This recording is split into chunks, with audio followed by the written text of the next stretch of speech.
से क्या पाएगा। एक आई लहर कुछ बचेगा नहीं, तुमने पत्थर सा दिल हमको कह तो दिया। तुमने पत्थर सा दिल हमको कह तो दिया। पत्थरों पर लिखोगे मिटेगा नहीं, नाम लिखने से क्या फायदा।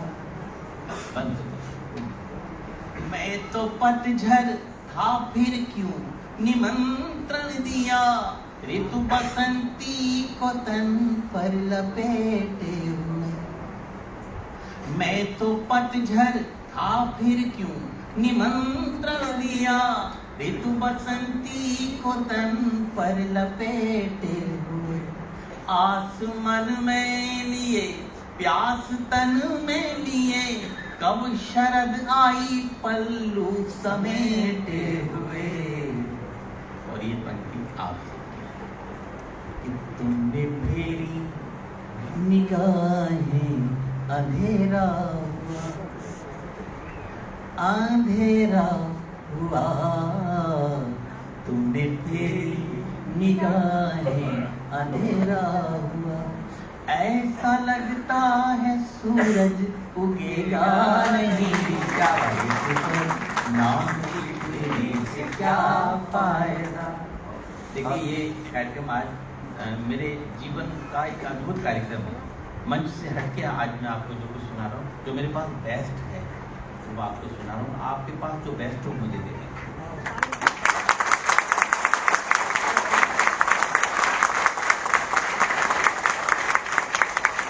पूरी जिंदगी जो यहाँ फंसा रहता है ना हमारे, हम वो सुना के चले जाते हैं। आज आपकी डालियाँ, आपकी दाद जो यहाँ फंसा हुआ है ना, वो निकल पाएंगी तब रुकता है। वो यहाँ जो रखा है उसको पाने का मौका नहीं मिलता है। आज कार्यक्रम विशेष, इसलिए आज सोच रहा हूँ बहुत कुछ आपको सुना। स्वागत स्वागत। अगले मंथ में हिंदुस्तान में मनाए जाने वाले 2 त्योहारों का जिक्र करें। अगर वो जिक्र ठीक ठाक हो गया हो तो मुझे एहसास करें। मैं तो होली मना लूंगा सच मानिए, तुम दिवाली बनोगी ये आभास दो। क्या बात, क्या बात। मैं तो होली मना लूंगा सच मानिए, तुम दिवाली बनोगी ये आभास दो। मैं तुम्हें सौंप दूंगा तुम्हारी धरा, तुम मुझे मेरे पंखों को आकाश दो। क्या मैं तुम्हें सौंप दूंगा तुम्हारी धरा, तुम मुझे मेरे पंखों को आकाश दो। और उंगलियों पर दुपट्टा लपेटो न तुम। क्या बात, क्या बात, क्या बात। फिर एक माइनर ऑब्जर्वेशन। उंगलियों पर दुपट्टा लपेटो न तुम, यूं करोगे तो दिल चुप रहेगा नहीं।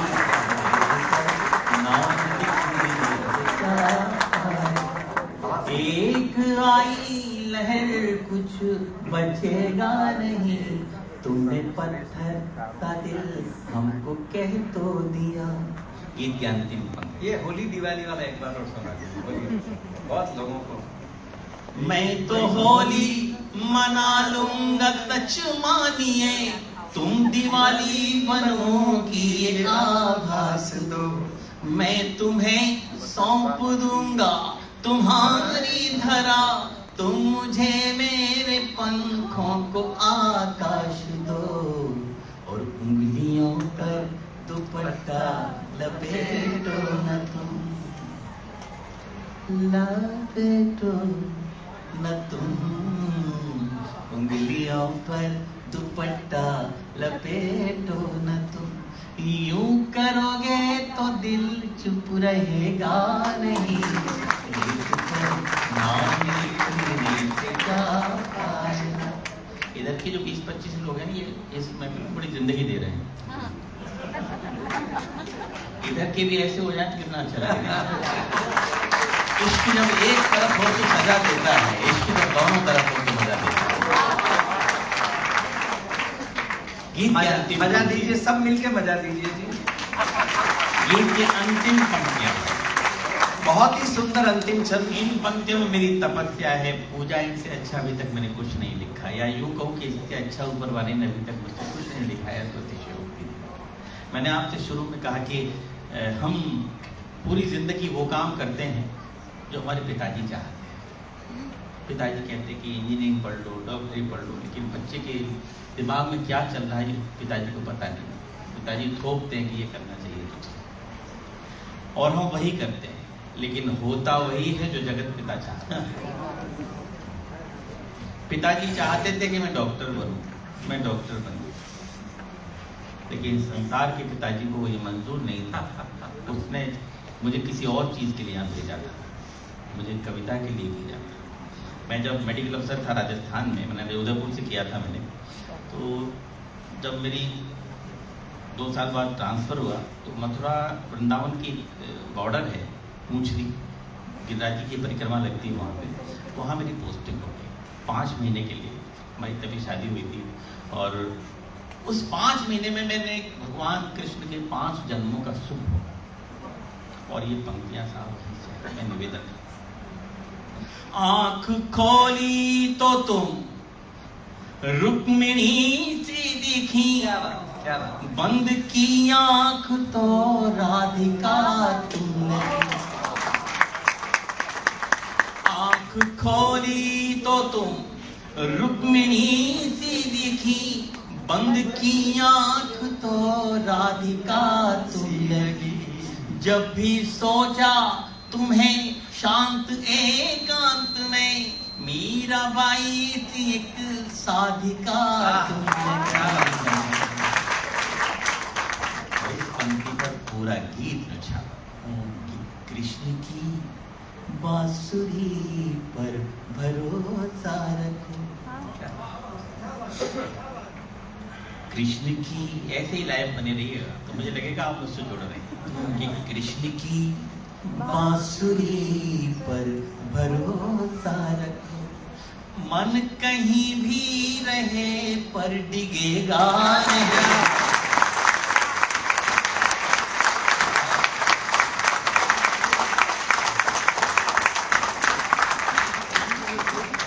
कृष्ण की बांसुरी, ये पूरा बंद फिर सुनाइए, पूरा बंद सुनाइए, बहुत सुंदर बंद है।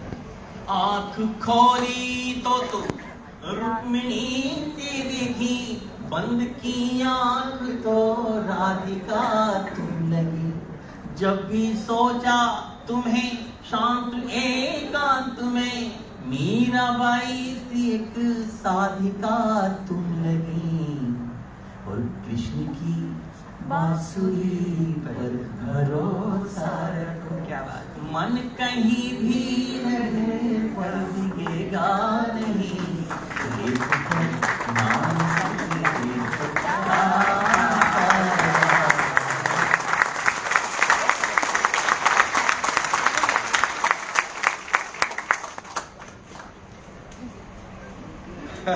मैं तो खो गया हूँ एक चीज में। क्या आइए समापन करेंगे। आपकी एक पुस्तक आई थी, खुशबू लुटाता हूँ मैं। अब पिछली बार जब आए थे तो मुझे देखे गए थे। उसकी भूमिका में मैंने देखा कि आपने जिक्र किया था कि अमेरिका में जब ये आप एक गीत सुना रहे थे तो कोई एक सज्जन मंच पर आए और आपसे बहुत ही उन्होंने निवेदन किया कि आपकी पुस्तक की छपने के लिए जो भी जरूरतें हैं मैं पूरी करूँगा। इतने भाव विभोर हो गए थे वो, आपने उस घटना का जिक्र किया था। तो मैं ये चाहूँगा कि आप संक्षेप में वो बताएं कि वो बात क्या थी, और फिर वो जो आपका जो गीत है जिसके लिए वो बच्चा इतना भावुक हो गया था, वो गीत आपने सुना। नीरज जी कहा करते थे कि विष्णु तुम्हारी अब तक कोई किताब छपी है? उस वक्त हम पोजीशन में नहीं थे किताब छपाने के लिए, क्योंकि खर्चा बहुत आता था। तो मैंने जी दद्दू नहीं छपी, तो उन्होंने एक बात मुझसे बहुत बड़ी कही, आप भी ध्यान से सुनिए। उन्होंने कहा कि आदमी की उम्र से ज़्यादा कागज़ की उम्र होती है, इसलिए छपना बहुत जरूरी है। छपिए जरूर।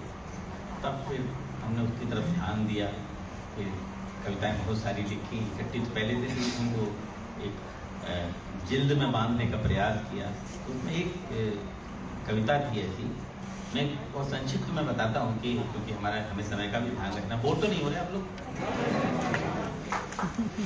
तो एक ऐसा संस्मरण आपको सुनाता हूँ। जब मैं अमेरिका गया था 2005 में, शायद तीसरा या चौथा ट्रिप था, तो वहाँ जब मैंने ये गीत सुनाया, मैं 3 लोग जाते हैं वहाँ पे अमेरिका में, और मैं लास्ट था कि मेरी सरपरस्ती में पूरी टीम गई हुई थी, तो मुझे लास्ट में सुना था।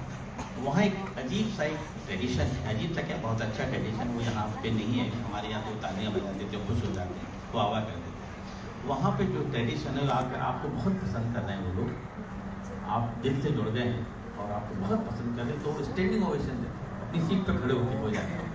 तो जब मैंने ये गीत सुनाया, तो मेरे गीत की अंतिम पंक्ति पे और पूरा का पूरा हॉल भावुक पंक्तियाँ थी, क्योंकि अमेरिका में सब लोग अपने परिवारों से अलग हैं और वो परिवार से थोड़ा सा टच हो रही है।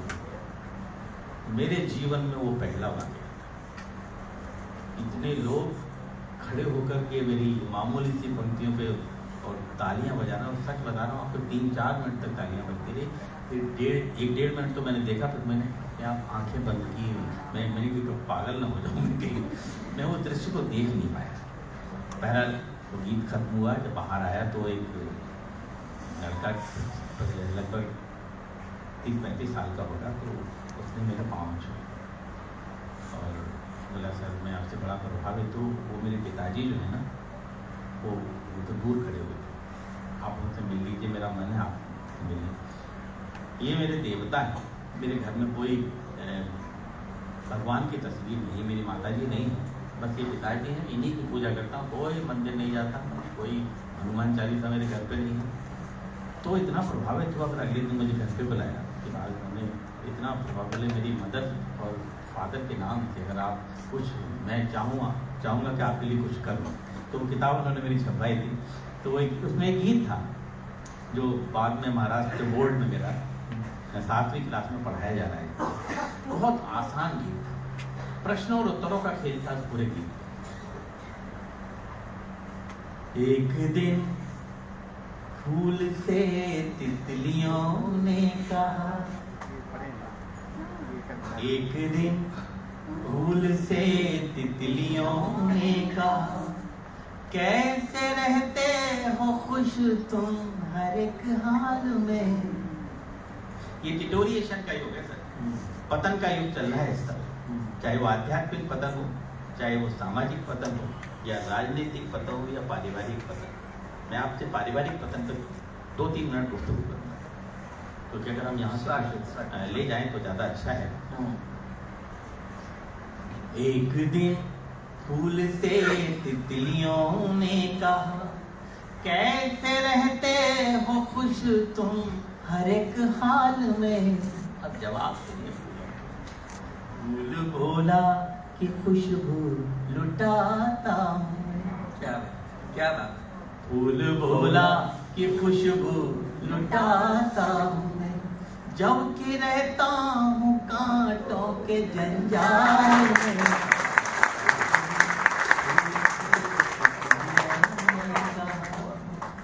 बहुत अच्छा लगा। मैं कल से घर पे पूरा परिवार इस कार्यक्रम के लिए इतना मन प्राण से जुटा हुआ है। देखिए, अनुराधा जुड़ी हुई है, शीजल जुड़ी हुई है, गिरी जी जुड़े हुए हैं, सब लोग इस कार्यक्रम को ऐसे कर रहे हैं जैसे उनके घर में कोई फेस्टिवल। बहुत अच्छा लगता है जब परिवार एकजुट होकर के कोई कार्यक्रम करता है। प्यार जिससे करो, क्या बात, क्या बात, डूब कर के करो, एक दिन एक ना एक दिन तुम्हें यार मिल जाएगा। क्या बात, क्या बात। कबीर ने भगवान को यार बोला है। प्यार जिससे करो, डूब कर के करो, एक ना एक दिन तुम्हें यार मिल जाएगा। खिड़कियां झिड़कियां सिसकियां हिचकियां, सारे सपनों का संसार मिल जाएगा। एक दिन पेड़ से पंछियों ने कहा, फिर आ रहा है प्रश्न। एक दिन पेड़ से पंछियों ने कहा, मस्त रहते हो कैसे हर एक हाल में। पेड़ों का जवाब, मस्त रहते हो कैसे हर एक हाल में। पेड़ बोला कि मिलता मुझे इसमें सुख। पेड़ बोला कि मिलता मुझे इसमें सुख। बांट देता हूँ जो फल लगे डाल में।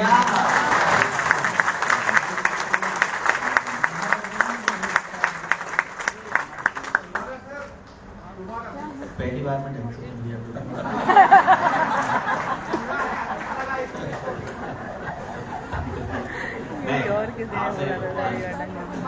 आप लोगों से हमारी जिंदगी, अगर आप लोग हमारी जिंदगी में ना हो तो इस माइक पर एक मिनट नहीं हो सकते।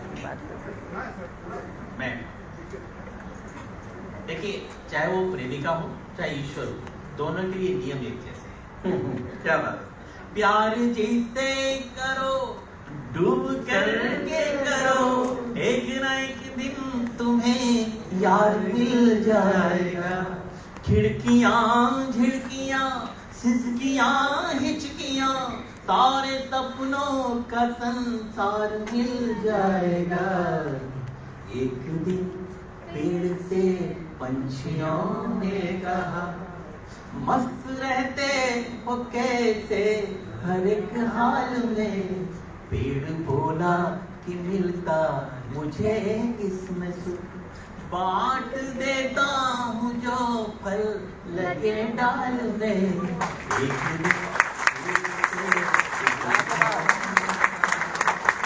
आपने दूसरी बार में गालियां बजा दी, होता नहीं है, दूसरी बार में खुश हो जाता हूँ।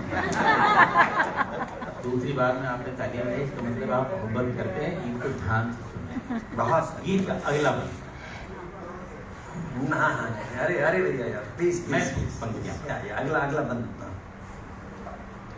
प्यार करना यहाँ जितना आसान है, उतना मुश्किल निभाना है इस दौर में। क्या बात, बहुत सुंदर। आज जितनी मैरिजेस नहीं हो रही उसमें डिवोर्स हो रहे हैं। बिल्कुल आज का सत्य। प्यार करना यहाँ, मैंने कहा ना समझौते बहुत जरूरी है। प्यार करना यहाँ जितना आसान है, उतना मुश्किल निभाना है इस दौर में। समाधान बताता हूँ। और निभ भी न पाए तो कोशिश करो, ना पड़े गांठ इस प्यार की डोर में। दुश्मनी जम के करो, तुम्हारी इतनी सी गुंजाइश रहे, जब कभी हम दोस्त हो जाए तो शर्मिंदा ना हो। क्या बात।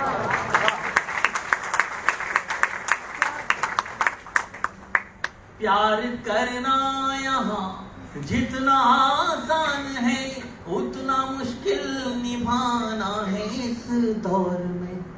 और निभ भी न पाए तो कोशिश करो, ना पड़े गांठ इस प्यार की डोर में। एक दिन होठ से आंख ने ये कहा। देखिए फिर सवाल आता है, बड़ा अजीब सा सवाल है, उसका अजीब सा जवाब। एक दिन होठ से आंख ने ये कहा, मुस्कुरा के लेते हो हर हाल में। मुस्कुरा के लेते हो हर हाल में। होठ बोले है कोशिश किसी आंख से। होठ बोले है कोशिश किसी आंख से। कोई आंसू नहाए नए साल में।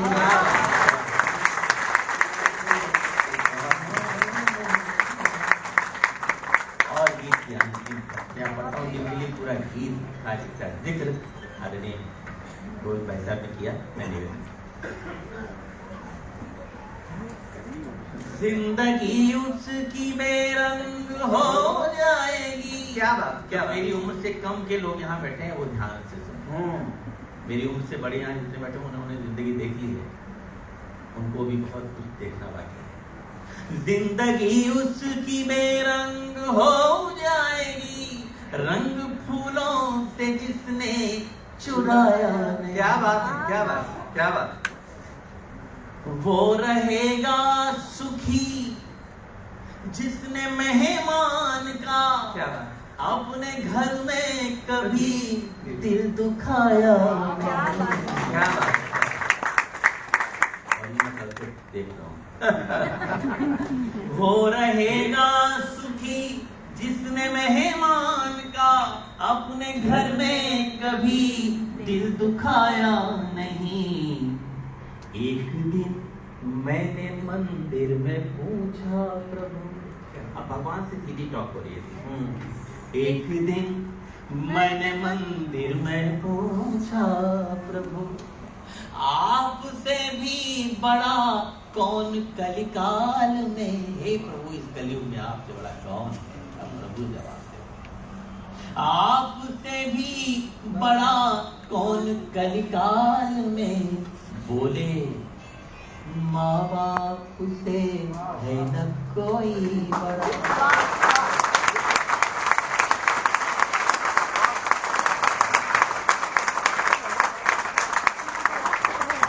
गलत जगह तालियां अब बजाएं। बोले, माँ बाप से है न कोई बड़ा, सब चढ़ा दो वहाँ जो रखा थाल में।